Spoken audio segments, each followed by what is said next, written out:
سيقدم لوسام تقدير الاتحاد العربي السعودي لكرة القدم الذهبي مع خطاب تقدير وشكر من رئيس ونائب رئيس وأعضاء مجلس إدارة الاتحاد. شكرا أستاذ عبد الرحمن على الفرصة القصيرة، وإن كانوا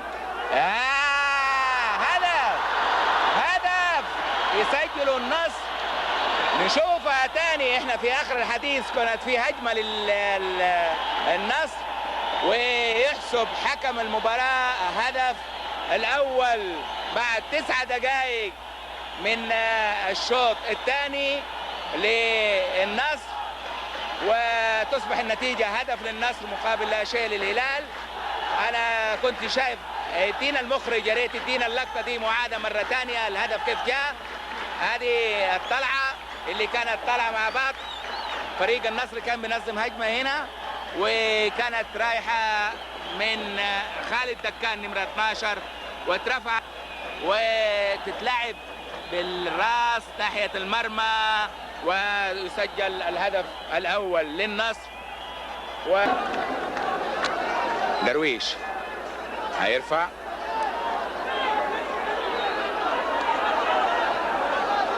بيرفع وتاف الهدف.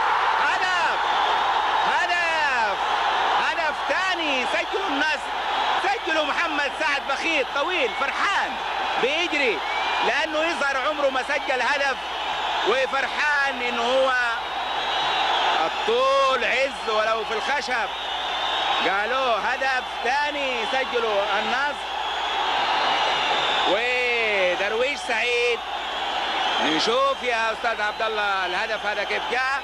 درويش رفع، هذا درويش بيرفع الكرة، لمست واحد لاعب قبل ما تروح لأيوة لمست، ودحين كان سلطان مهنا لمست فيه ودخلها محمد سعد. 2-1 مقابل فوز للنصر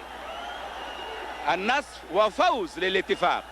الاتفاق يفوز اليوم بالدرع وبطولة الدوري، ودي أول مرة يفوز نادي من المنطقة الشرقية ببطولة الدوري الممتاز. والحقيقة ما هو مجاملة، ولكن بنقول إنه الاتفاق كان يستحق أنه يكون في المقدمة، ويحقق المقدمة، وانتظر يا الأول يا المركز الثاني، وكان منتظر نتيجة الهلال مع النصر، والنصر يقدم بطولة ودرع هدية من النصر للاتفاق. وسيداتي سادتي، كل عام وأنتم بخير، و